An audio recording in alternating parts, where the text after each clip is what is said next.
What's up, dog? Wardog news is out. New video drop. We're gonna watch, dog. I just ate a protein bowl salad, so I might have quinoa in my tea. So fuck you. This is the Wardogs level design and performance. It's a new video. I don't think it shows like a lot of gameplay vid or any gameplay changes or any update of like when the beta test is going to drop or whatever. I don't know why I did this. Let's look at the comments. It came out 9 hours ago. Shield yourself from the music, baby. It's called Let Me In. Cue the Andre meme. You guys are really reminding people what game development used to be. Thank you. By Dogs and Clogs, dog. You must be from the Netherlands. I shot an absolute gem of a game and dev team.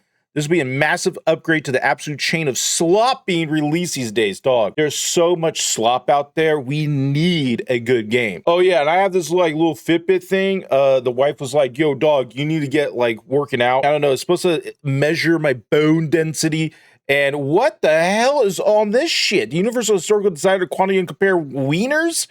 Okay, let's not get distracted. But yeah, I'm trying to work out. I'm trying to be healthier, dog, all right? War dogging right now, dog. I'm hella war dogging, especially when we saw wieners. All right, let's do it. We've been showing you bombastic all-out warfare and tactical team play in every video we've made Yep, so far. yep, you have. It's been good. This time, though, we thought we'd change up the pace. Okay. Today, we'll be showing you the world of Wardogs, the trade-offs we made to realize it, and the priorities we chose to reach the performance goals that we set for ourselves. Whoa. And the Hold the phone. Dog, you got one of those old-ass computers? Are you trying to test if this computer could run Wardogs? Are you that dedicated that you want anybody, even the boomers from Windows 95 to play your game? Yo, dog. Respect. To reach the performance goals that we set for ourselves. Not at the end of development, but from the very beginning, to make Wardogs an Unreal Engine 5 FPS ready. Hell yeah, dude. It looks good. When we started making Wardogs, there was this pressure from like the investors and publishers to make the game like look really unique and something people haven't seen before. They want you to appeal to the mass market and audiences that don't really exist. And we kind of knew like deep down that Wardogs, it didn't need that kind of crutch to just appeal to FPS players. Yeah, fuck the shareholders. They just want to make money. So they're like, appeal to everybody. Appeal for the Animal Crossing people. The Animal Crossing people are not going to play this game. Oh, appeal to the card game people, you know, like Balartro and Vampire Survivors. I mean, they could play this game, but when you look at a military sim shooter, who's your target audience? I can tell you the target audience, dog. It's people like me, dog. All right. Like, if I'm really honest about it, I think developers often have this kind of like ego about creating something totally unique, and very early on we're able to acknowledge like this is just our ego wanting to do something different and the publisher wanting to kind of carve out its own unique space. But really, does anyone even want that? It's just not that. Dog, I want uniqueness if it's good. Has anybody played Katamari? That game is like hella unique. You're just like a little dude rolling up a ball that gets bigger to galaxy size like status, and you gotta like just roll that ball forever. That's a unique game and it's kind of fun, but not everybody can have a cool idea like that. If you're like, oh, let's do a Katamari, but instead of this, let's do this unique thing and this unique thing and this unique thing and this unique thing, then you get Portland, Oregon, dude. You get Portlandia. I don't want to be a hipster, dog. If I want to be a hipster, I'll just get a coffee, soy latte at Portland, dude. Again, if it's good enough and if it's unique and it's good, I'll play it. But it's got to be good. That's not what the game is. And as much as I want to just sell the art and tell you how the world's great, it's like the reality is, it's not an art piece, it's a video game. Hell yeah, dog. This, like, generic. It's not an art piece, it's a video game. Now I gotta tell you, oh, that's a little camera. That's something that I usually have, dude. Actually, I think that's the camera I use right now, dude. Actually, yo, they're using my camera, dude. It's cool if it's an art piece, like, you know, Metal Gear Solid, but you need the core. The core needs to happen. It's a game, it's a video game. You make the game first, and then the sprinkles, the little extra details, then you can make it artistic. Russian setting either. We've seen that loads before, but we did want somewhere that was like Eastern European in tone, so it felt familiar to players and grounded, but it had its own flavor, architecture, terrain, and culture. At the same time, Okay, the world okay. of Wardogs needed to support our core narrative of 3 rival PMC factions fighting for cash, influence, and control over a strategically important region. That's a lot of generic things. That's probably the shareholders. The shareholders is like, don't say China, Russia, or United States. We want them to give us money. Just say 3 random people trying to do random things for something that doesn't matter. I get it. I hope that appeals to the shareholders. Just let them cook. The more we researched and gathered reference images, the more one country just kept standing out. Georgia? God damn, Georgia Peaches? Are you talking about my neck of the woods, dog? Or is this Georgia, like, what?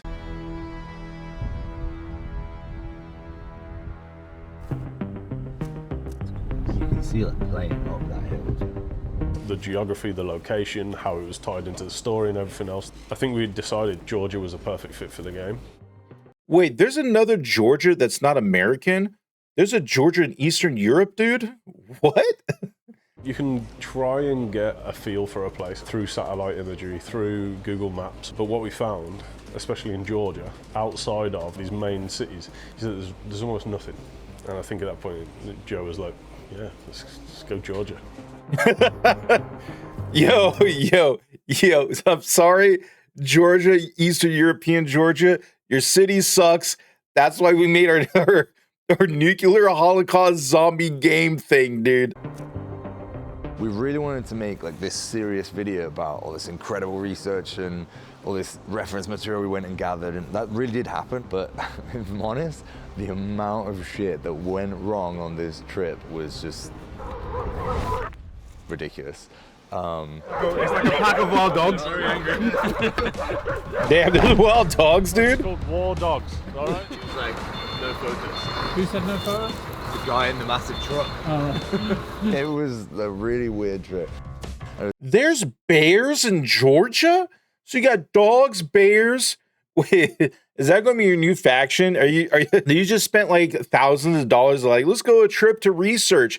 Well, we see dogs, we see bears. Let's make our military faction the dogs versus the bears versus the guy in the truck. Definitely want to remember, I'm not driving and I'm fucking stressed. but I did get food poisoning and I fucking hated it. Oh, gross, dude. Nobody likes food Yeah, I poisoning. thought Georgia was colder.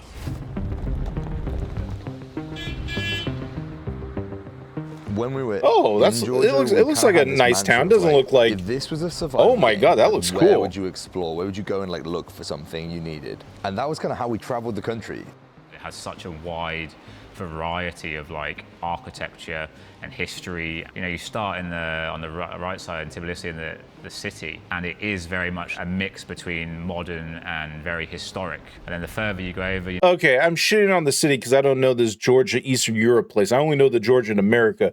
But you know what? The city looks actually fine. You know, you got the residential, you got some like old decrepit buildings, but you got some new high-end techie buildings. you know, we visited into the middle in Chiatora, where we had the mining town, and we took a lot of its inspiration from there. And that kind of is really what Wardogs is. It's those kind of like rural areas. Yeah, Chiatura was probably the closest thing. It had like that industrial part, which was very old. It was like an old train station that was kind of abandoned, and that linked then into like the edge of the town, and you could kind of see how it broke up into the little bits.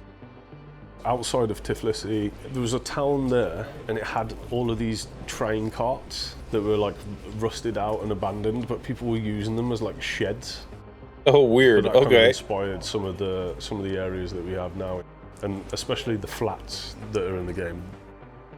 Churches as well. You could see a church every couple of miles. All these places we visited that you can see in the game, like the swimming pool and the factories and the houses, that's what really makes our fictional region of culture so grounded and believable.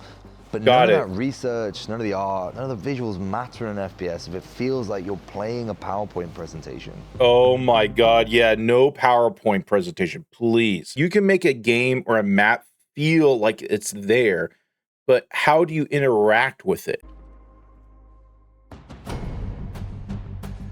You know it, I know it, everybody knows it. Using Unreal Engine 5 in 2026 as an FPS developer specifically puts Wardogs under a magnifying glass Dog, in a yep. genre where the expectations of smooth frame rates and no stutters are a requirement, not just a bonus. Damn, context, real talk, everyone dude. at Bulkhead is a gamer. We check our applicants' Steam hours during our interview process and openly reject applicants for not being a culture fit.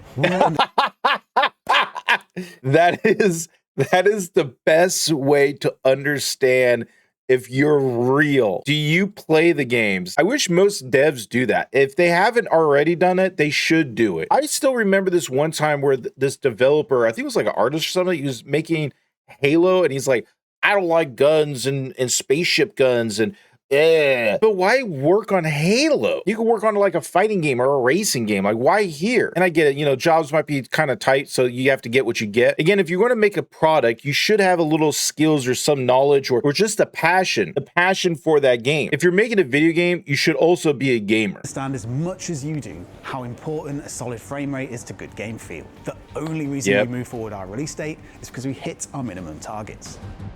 Other developers may treat. That's really interesting. You move the date because you already meet the minimum, so now everything's extra. Yo, props, dude. 60 FPS is their gold standard, whilst for us at Bulkhead, it's the foundation for what's acceptable. Good.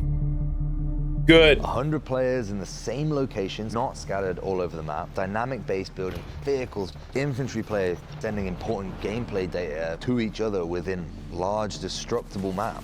What we've managed to do is pretty impressive because of the technical challenges involved with a game of this scale.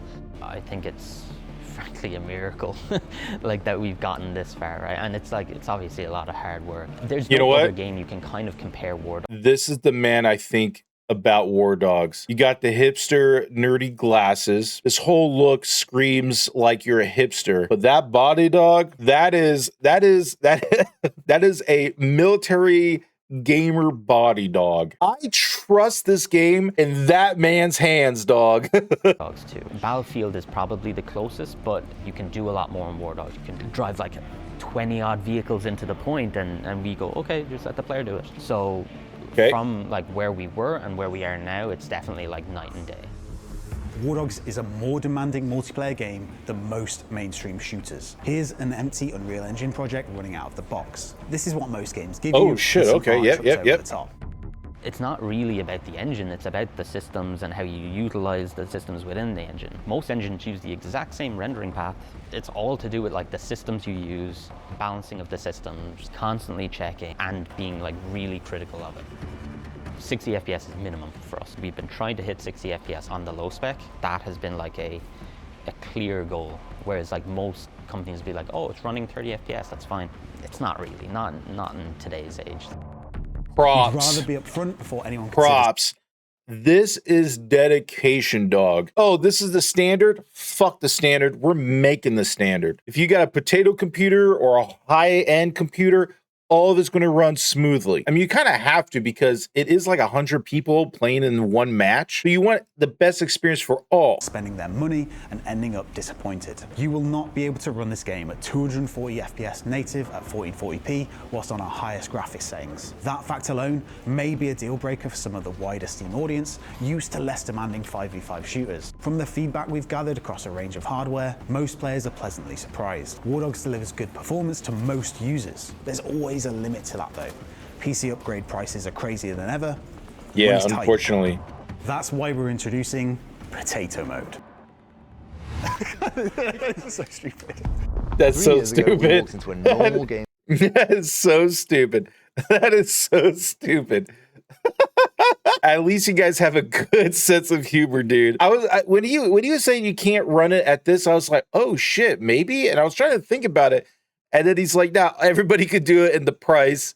And then you can run it potato mode. And it's like, yeah, you can, dude. That's funny as hell. Store and picked up the most average gaming PC we could find. It's right here. i5 8600, 1660. Then we forced our tech art team to play Wardogs on it until the game ran at 60 FPS at the lowest settings. Oh, Natively, nice. Interesting. We're close to hitting those targets, and with the help of some upscaling, we're surpassing them.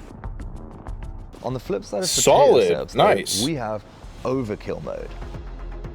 Overkill mode is Wardogs pushed to its visual limits, and we'll be reserving this graphics preset only to high-end PCs on launch, meaning if you don't have a capable PC, we will not even show you this setting. The reason is purely to protect players who haven't watched our vlogs or stumble across Wardogs on launch and wonder why they aren't getting the performance they expected whilst using the highest graphics settings available.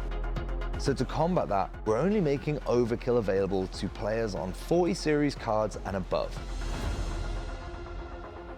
How are we optimizing the game? How are we optimizing the game? Jesus Christ. Dog, that emotion, oh my God. We are making a 100-player game that goes against the current grain of battle royales, which as the server progresses or as the client, as the game. This is another guy I trust. Now, he doesn't look like a military gamer at all, dude, but his dedication and nerdiness, man, look at those glasses. They're off a little bit. He doesn't care. He's telling you all the nerdy shit that's happening. He's like, my glasses askew. Fuck that. This is more important. The small little things about the people they hire, I have huge faith that this game is going to be good. Game progresses, players drop off, which means that performance naturally increases. We're introducing a mechanic that is constantly trying to drive people together for a full server duration. There's never any rest. Optimization is not something you can just do at the end of development. It needs to be a fundamental part of your ethos as a studio from day one. We basically started from the very beginning. My first thing was server performance. That's going to be our key bottleneck. We need to nail that 100-player game, have to get it nailed. We worked on that first, like, extensively. The key thing is that people don't do, and it's really simple, it's just measure your game, get the metrics, see where it's slow, look for those bottlenecks, and then just focus on them. We have 3 pillars to our optimization, and they are client performance, visuals, and networking. Please don't let it be shitty, dude. More about consistent, smooth frame rate over blisteringly high FPS with stutters. So consistency is what we prioritize. But client performance isn't one single clever trick. It's a stack of decisions made over years about what matters to players on screen and optimizing around that. You know what matters? When I see something and I hit the button to shoot, I wanted to shoot and register. I know it's a little bit hard to do near perfect because, you know, somebody all the way in China has to get their information over here. So I know if the shot's been registered. But the top games that have it almost seamless, like we're just playing in the same room, perfection. Optimization is a lot of the time a huge smoke and mirrors game. Basically, you as a player have got this letterbox into the world. Whatever we can do to make that letterbox the best visuals, the most performant, like that's what we're trying to do, and that's what optimization in a nutshell comes down to. Lowering movement update rates, lowering animation update rates, like reducing fidelity of visuals. They're all the tricks that we're doing. They're all ones that you don't just get out the box with Unreal Engine, and you can't just tick a box and be like, hey, give me 60 FPS. Performance is a death by 1,000 cuts. If you cut corners on every system you develop, by the time you reach release, those 1,000 cuts literally do kill you. Too often developers look for big things they can fix and optimize that save the day, but that's just not how performance works.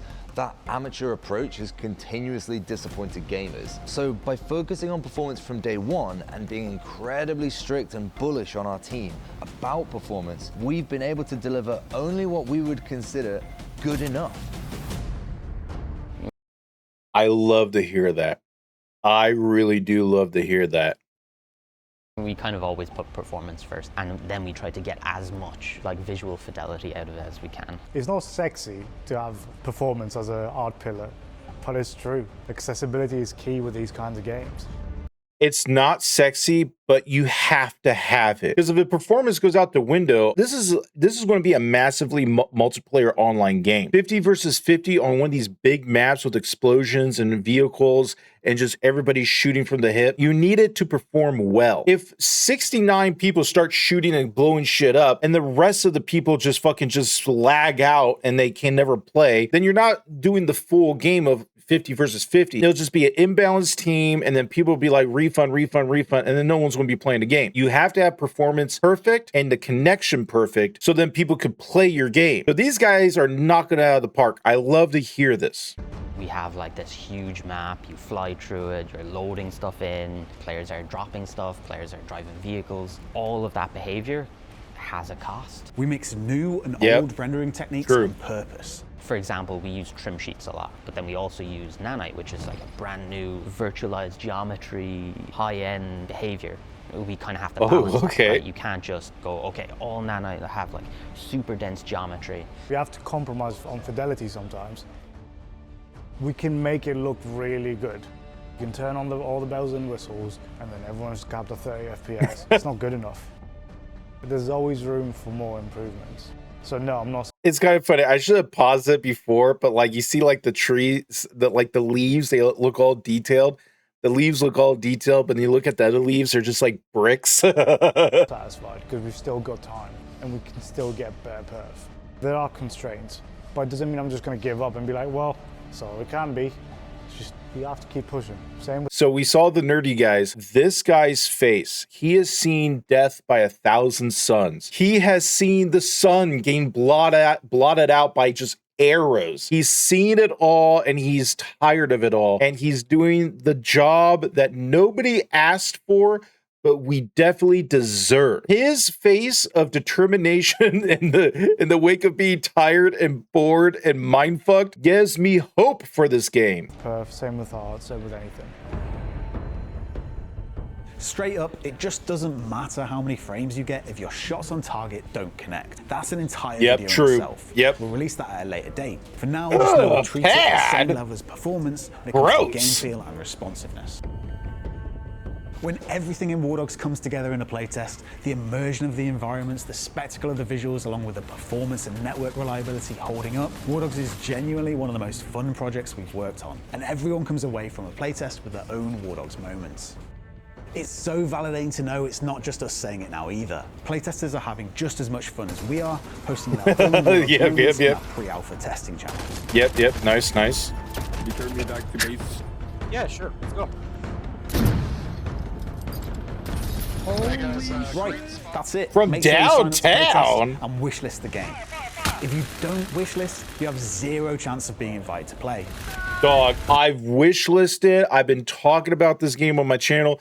I don't have a million fucking viewers and subscribers like Mr. Beast, but dog, I would love to get a Wardog invite. So that's it. Did they need to make this video? They really didn't. But the fact that they did to just let you know that they're dedicated is just a breath of fresh air. I pre-ordered Hell Let Loose Vietnam because I really liked the first one. And they had invitations open for their game, but it was just so atrocious. A lot of people were saying how bad it was. The performance, the graphics, it's like Hell Let Loose, but like reskinned. That was part of the criticism. I'm interested in Hell Let Loose Vietnam, but it doesn't give me hope that they had to delay it. Wardogs doesn't even want to be in that scenario, which is really good on day one. They figured, okay, we're going to sell a game. We want you to have the best experience day one and just enjoy it. But yeah, Wardogs, I've already wishlisted. I'm ready to go. Anybody watching, you should sign up too. And I'll see you on the next one. Bye.